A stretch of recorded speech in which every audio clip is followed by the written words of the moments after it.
For 20, we have to draw these curves and then find the area between them. So let's talk first about the curve x is equal to y to the power of 4. Now, this does look like the curve y is equal to x to the power of 4. It sort of has this format, right? Which is the format between an input and the fourth power of its input. So the graph of this, it sort of looks like a parabola, but there is a difference. So between 0 to 1 and 0 to -1, it'll grow way slower because whenever you have a value, say 0.5, 0.5 squared will be bigger than 0.5 to the power of 4. Because the more that you multiply it by itself, the smaller it becomes. So between 0 to 1, it grows very, very slowly, grows super slowly. And then after you hit x is equal to 1, it begins to grow very, very fast upwards. Yes, because anything bigger than 1 to the power of 4 grows way faster than to the power of 2. So because we do have symmetry across the sides, it does look like this. Yeah. So basically, if you had y is equal to x to the power of 6, it would look like this, but way flatter between 0 to 1, and then way steeper beyond 1. So now that we know what the relationship between a number and its fourth power looks like, we will just consider now x is equal to y to the power of 4, which is this exact same relationship, but now the input is in terms of y. So because it is in terms of y, we will just draw it. Instead of opening up on the y-axis, it will open up on the x-axis. So let us draw this curve over here. This is 1, 1, 1. So this curve should go something like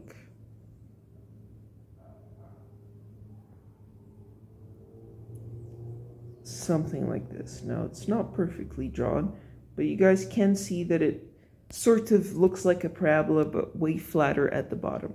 So this is x is equal to y to the power of 4. X is equal to y to the power of 4.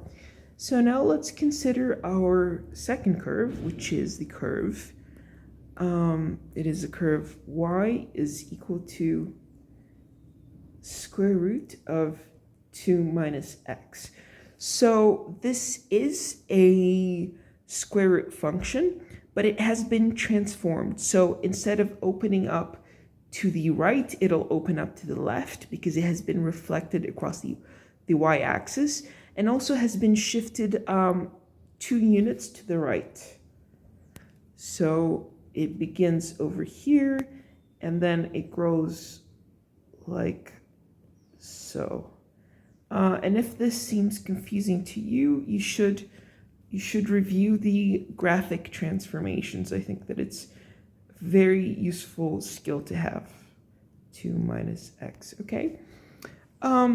So before we can set these functions, we can integrate it, we do need to think about whether we're going to integrate it with respect to y or with respect to x. And we want to find this area between them. This area over here, I believe. Yes.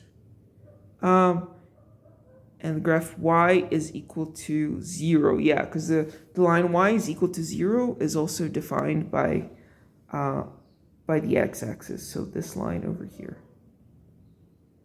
Yeah, this is in light blue. This is y is equal to 0.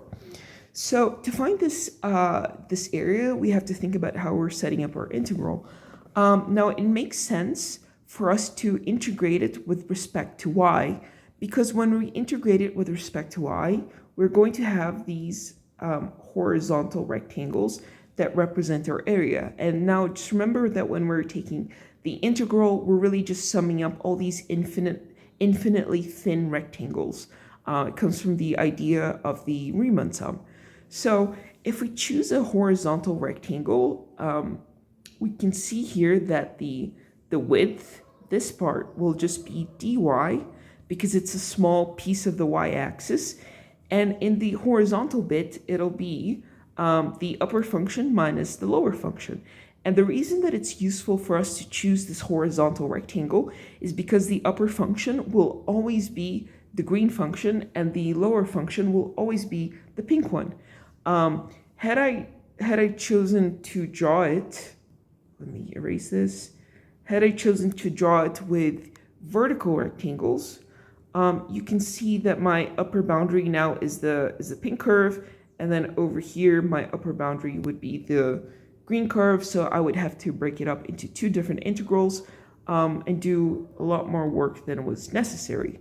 So now that we have decided, the only thing that's missing is for us to see what our bounds of integration are. So we do know that one of the bounds, it begins at y equals 0, right? That's drawn by the blue curve.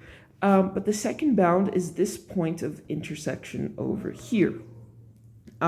We don't know what this point is, so we basically have to set it equal to each other, the curves.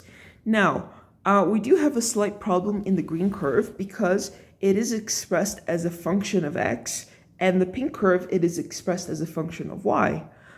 So what we're going to do is we're just going to express this, we're just going to change things around so we can express it as a function of y. So we're going to square both sides, so y squared is equal to 2 minus x.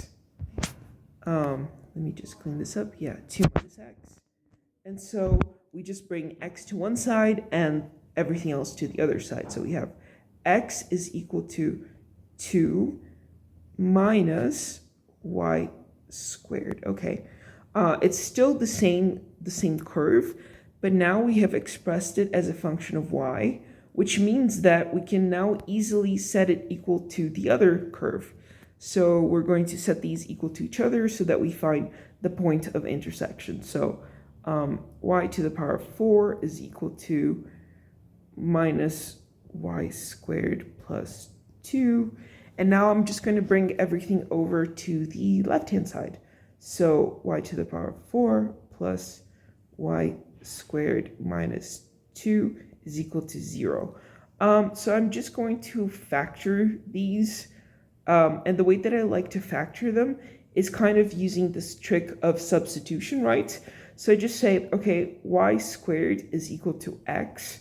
And the reason that I do this trick is because it looks like our trinomial that we're used to factoring, right? Which is in the middle, you have the variable, in the left, you have the square of the variable, and in the right, you have just a number, no variable at all. So I'm just going to do the substitution and say that this is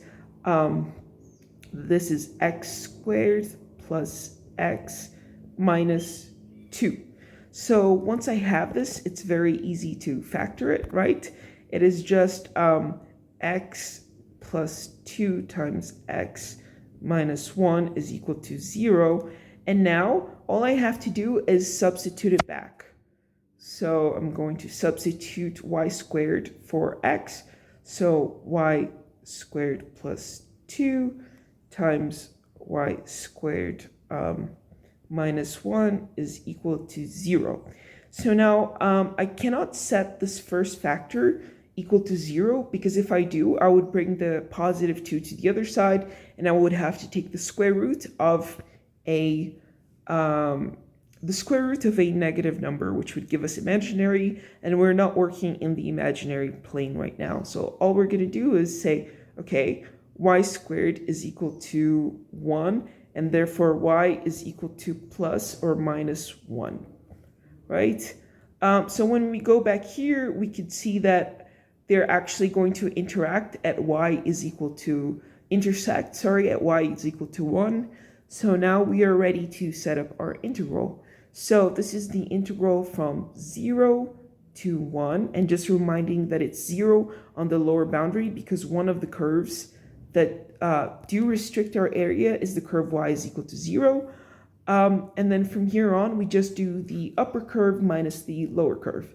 And remember that we're integrating with respect to y, so we want to express everything in terms of y. So the upper curve is 2 minus y squared, and then minus the lower curve, which is minus y to the power of 4. So, and if you're confused as to why they are the upper curve and lower curve, just draw your representative rectangle over here. So now all that's missing is for us to multiply this by dy and then take our reverse power rule. So this is just 2y minus y cubed over 3 minus y fourth over 4 from 0 to 1. And now that all that's missing is for us to apply our boundary. So we don't need to apply the lower boundary because everything will go to 0. So then this is just we'll apply 1, right? So this is 2 minus 1 over 3 minus 1 over 4. We ignore the powers because it's just 1. And then when we plug this into our calculator, 2 minus 1/3 minus 1/4, that should give us 17 over 12. Let me just see if anything. Oh, yes, actually, I made a mistake over here because I did not integrate this one. So this one should actually be minus y over 5 divided by 5 from 0 to 1. Yeah, I forgot to apply the power rule. So when we apply the boundaries, this is 2 times 1 minus 1. I'll just put these in so that it's super clear. Minus 1 to the power of 5 over 5. And then when we put this into our calculator, it should give us, this is equal to 22 over 15. So yeah, that is the area between these curves, right? And to recap, all we did was we drew them. We decided that we were going to integrate it with respect to y. And then we turned the green curve. We expressed it as a function of y, then found the lower curve, the upper curve minus the lower curve, and then found our bounds of integration by setting the curves equal to each other, and then finished it off with the reverse power rule.